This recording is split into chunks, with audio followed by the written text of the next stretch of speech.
Welcome to the SYLBOURNE Show. Joining us today, we have an operatic star who has done the likes of Figaro, hey Figaro, and of course, Ninetta, Rossini's Gazza, Ladra, Susanna, in Mozart, Nozze, and listen, I don't know some of them, but she's going to be telling us all about it today.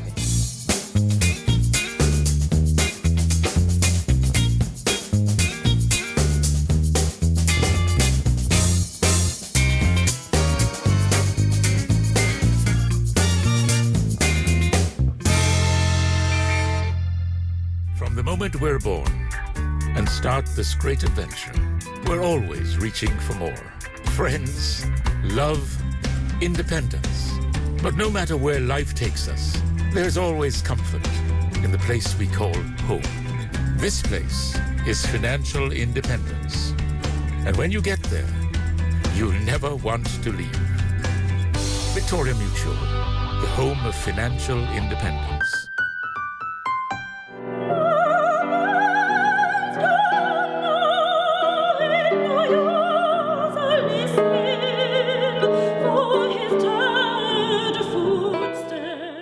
Welcome to the SYLBOURNE Show. Joining us, we have operatic star Abigail Kelly, whose roles have included The Marriage of Figaro, Ninetta in Rossini's Gazza, and much more, just to name a few. Abigail, how are you doing? I'm good, thank you. How are you? Not bad. Did you like my intro? I did. I liked your intro very much. Yes. Very nice. You join us? Figaro.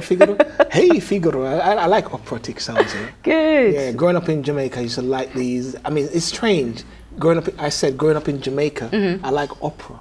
Normally, persons will say, hang on a second, growing up in Jamaica, you should like reggae music and dancehall. Sure. But I always like classical music. Okay. And I've always wanted to have you on my chair. And fortunately, we're in Birmingham at the MBCC Awards. And I said to myself, let me actually capture this essence of beauty. Right? Now, Abigail, I want to start first of all, is this. Where did opera start with you? Because it's not the norm. Well, from a very early age, I was quite musical, and my parents wonderfully decided that they would afford me all the opportunities that they didn't necessarily have when they were growing up in Jamaica. Yes. So I was given music lessons, piano lessons from the age of 4, had violin lessons, I went to my local church choir. Yes. I also went to a dance school as well, so there were lots of different elements of creation and being involved in the arts from a very young age. Yes. So I got to about the age of 17, 18 when I was doing my A-levels, and I took sciences. So you're 17, 18, but yes. I thought you were 17, 18. Oh, now? Well, thank you very much. I was taking my science A-level, so chemistry and biology, with a view to wanting to go into genetic research and medical science. And deep down, I just couldn't do it. I just couldn't bring myself to, working in a lab all the time and not at least exploring what it would be like to pursue a career in music and particularly in singing. So yeah, that's where it all started. But I do credit a lot of the passion for opera coming from my father, actually. He was a massive, he still is, huge operatic fan, way before I was a huge operatic fan. You mean Tony Kelly sing? Yes. Okay. All right. Well, we have another guest coming on the show very soon, Mr. Tony Kelly. Okay. Now listen, and you've been involved in children opera and opera for young people with special educational needs. And I can imagine its musical style. Children are not very accustomed to or exposed to such. Is there anything you do differently to make it more accessible to children? Yeah, well, it's funny, there's I have two thoughts about this. One is that you shouldn't dumb anything down for children. Yes. I think that exposing children to an operatic voice at a very early age will mean that they are used to different types of sounds, different types of people singing. I remember when I used to sing for the children at school, and I'd give it full operatic pelt. A lot of the little ones would just, they'd go like this, or they'd laugh, and they just had no idea what this sound was, because they weren't used to hearing that. And actually, I think that because of shows, talent shows on the television, you get the, odd opera singer who comes into that nowadays. So I think ears are more accustomed to hearing opera in everyday life. You hear operatic singing in adverts now on the television because, as well. Go compare. Exactly. I love Go Compare. I mean, I'm one of those guys that like watching the guy, Go Compare. Exactly, and everyone likes to mimic the sound. It's something I think it's deeply within us to just, open our lungs and let out a sound like that. So I do believe in not dumbing anything down for the children, but at the same time, yes, you do have to make it accessible.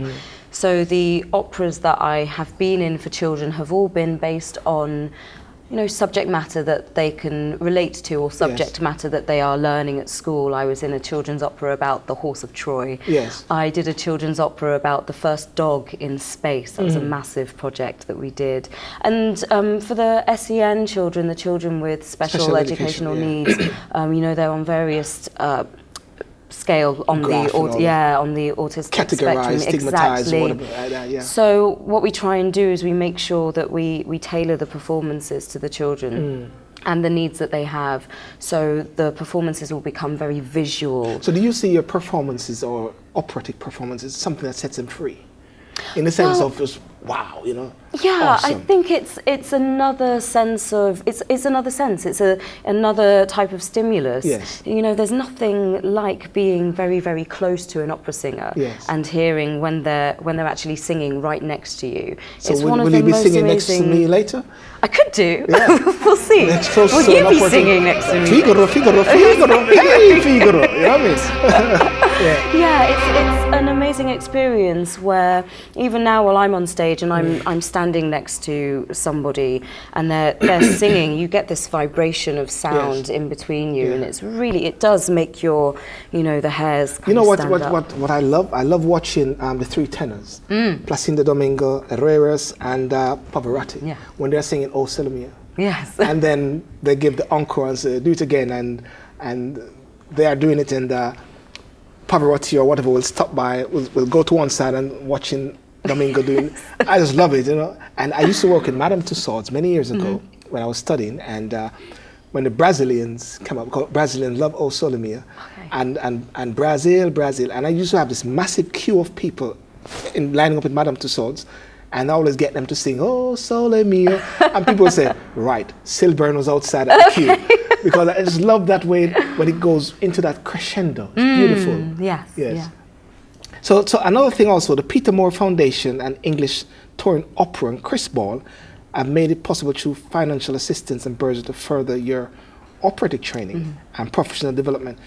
If young people today want a career in the arts and especially opera, are there significant financial hurdles they'll need to overcome? Yes, well, I think that nowadays the education system, in terms of how much you have to pay now to go to university, because essentially when you go to music college, you're enrolling in a university, so you're paying those fees. I luckily left university a little while ago, so I didn't have to think about that financial restraint, but I'm based in Birmingham, but all the work, all the auditions, pretty much everything is London based. Yes. So I, on a regular basis, travel to and from Birmingham to London for my singing lessons. I've got to pay for my singing lessons still. Nothing is free. Yeah, exactly. So it's an ongoing financial commitment that you make to the maintenance of your voice, the maintenance of your instrument. Can I ask, is it a financial commitment or financial burden? Sometimes it feels like a commitment and sometimes it feels like a burden. When you get to the end of the year and you're doing your taxes and you're kind of going through how much you've spent on your voice and you're going, oh my gosh, I hope it's worth it. So do you insure your voice? No, I don't insure my voice. I just make sure that I take very, very good care of it. Awesome. Yeah. Ladies and gentlemen, we'll take a short break, and coming back to Abigail, and who knows, maybe she might even sing for us with me. Thank you. From the moment we're born and start this great adventure, we're always reaching for more. Friends, love, independence. But no matter where life takes us, there's always comfort in the place we call home. This place is financial independence. And when you get there, you'll never want to leave. Victoria Mutual. the home of financial independence. Ladies and gentlemen, welcome back to the SYLBOURNE Show, and I have Abigail Kelly, who is my new star, because we're going to be singing together. Abigail, welcome again. Are you practicing the tune? You got the tune in your head that you're going to sing? Thinking about it. Okay, fantastic. Now, you have sung at the Walk of Witness service commemorating the 200th anniversary of the abolition of the slave trade at Birmingham, and the Jamaica 50th also anniversary of independence. The question I want to ask, do you feel in the grand themes and emotions of opera contributing something in particular to political movements, causes and remembrances? Most definitely. Lots of the time, well, all throughout history really, opera has been used as a vehicle to air people's grievances about certain political things. So even, for example, the Marriage of Figaro, the storyline of the Marriage of Figaro is all about the right for a master to have his way with one of his servants on the day of her wedding before her husband gets to.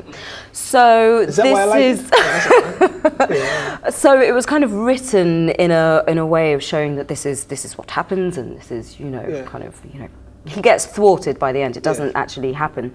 But I think there are plenty of operas that are written with historical themes, or actually that wouldn't have been a historical theme. That would have been a theme that was happening right then and there. Similarly, there's an opera by Michael Tippett called The Icebreak, which was written, I think, in the 60s, 70s about race relations and tensions between different people. And I think that, yes, the opera can be done in such a grand way that it can encompass the really grand political themes that we encounter in our everyday lives. Because even like with key movies, at times you'll see like when reaching to a sort of crescendo point, or with the killing of somebody or whatever like that, you always have a classical piece playing. Like in Godfather is a classical example. Here's some nice musical piece playing with Anthony Hopkins. Anthony Hopkins, he has lots of beautiful musical pieces for The Silence of the Lambs, and it's lovely. They always use it as these key points, these poignant moments with operatic sounds, So now tell me, with young people, do you see young people gravitating as to yourself regarding the operatic sound today? I think so. I mean, just looking at the intake and how competitive it is to get into the music colleges nowadays, I do feel that there is still a pull towards going into an operatic career, which I'm really, really happy about. What I would like to see is I would like to see that across the board, so across the classical board, people picking up violins, people picking up timpani, people, playing the tuba in orchestras, and people from all different walks of life, people from lots of different backgrounds, lots of different ethnic backgrounds especially. I think it's really important for the longevity of the classical world for as many people to get involved as possible. And you travel a lot to Jamaica to perform as well? I just came back from Jamaica actually, yes. Yeah, I was in an opera about Queen Nanny of the Maroons, who is one of their national heroes or national heroines, and I was performing the role of Queen Nanny. Okay. I find that in my career I get to perform and inhabit characters of really interesting women. I performed the role of Mary Prince once, who was the first African slave to recount her memoirs of what it was like for her. I've even played Mrs. Martin Luther King, Coretta Scott King, in an opera when I was much younger. And I just feel that opera is a fantastic way of, like we said, talking about stories, politics, characters from history, and kind of giving it that grandiose sort of feeling and, sending it out there. I want to go back to what you said in the start, that you wanted to become genetics. Yeah, I wanted to go into genetic science. What is genetics? That is dealing with cells and all those sort of things. Yeah, dealing with the very essence that makes you, you, and me. But in a way, opera, isn't it that in a similar way? Like, it's like it is getting into your I consider opera as a very emotional music that digs deep. Yes. So therefore, in a way, it's like touching onto the cell.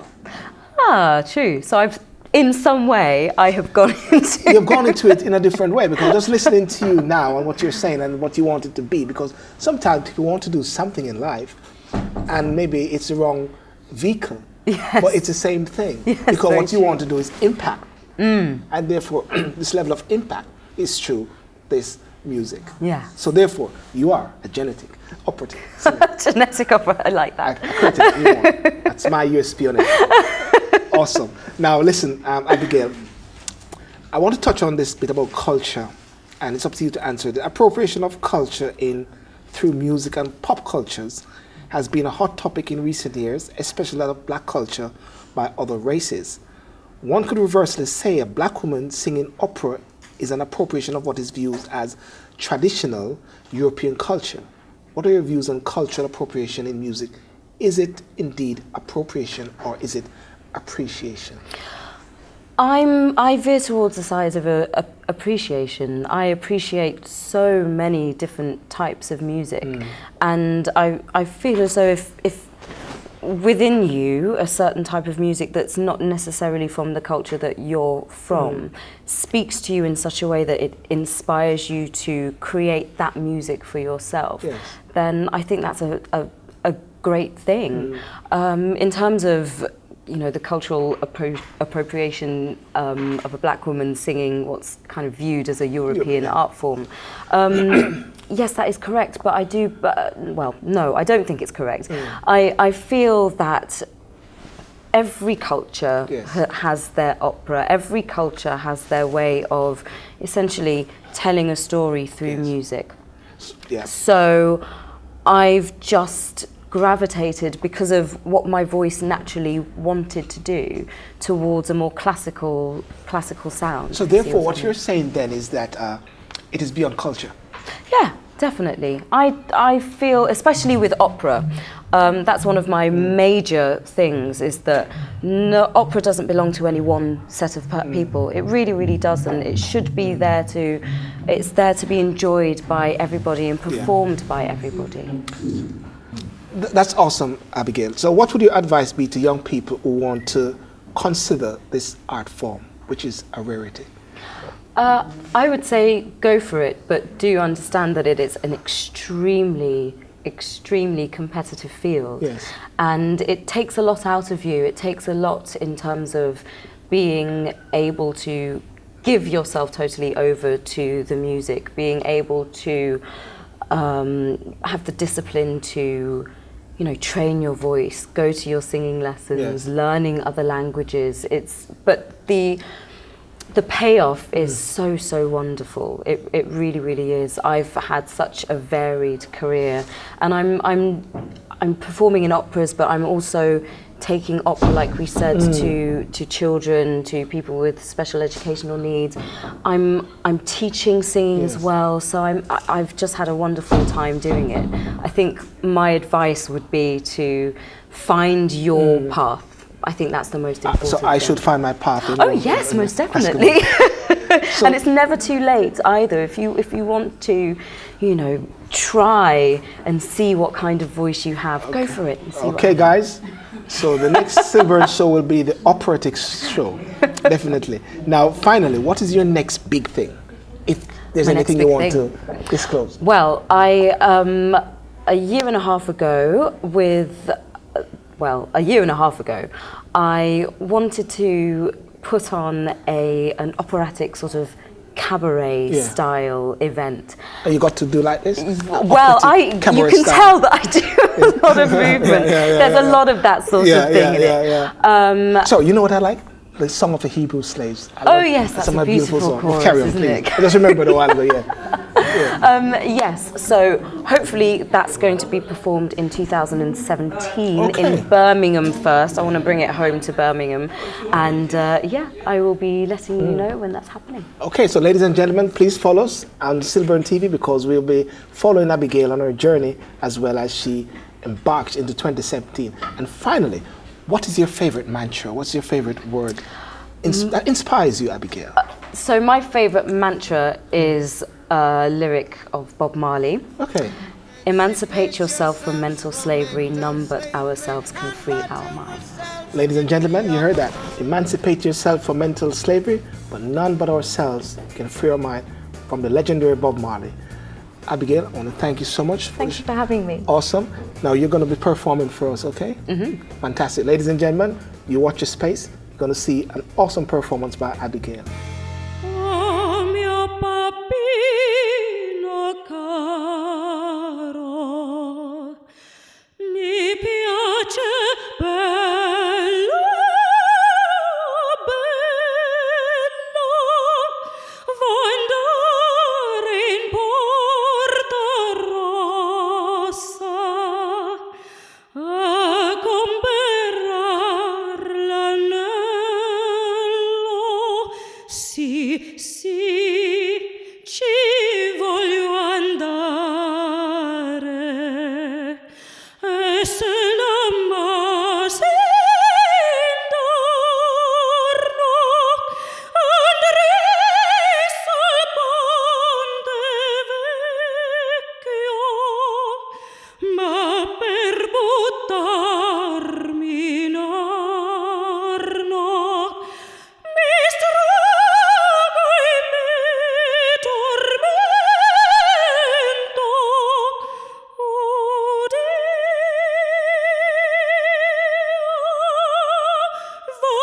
vorrei morir. Hi, thanks for watching our video. If you like what you see, please subscribe to my YouTube channel and share and like, and don't forget to comment, but first subscribe. Hi, I'm Abigail and I've just been on the SYLBOURNE Show.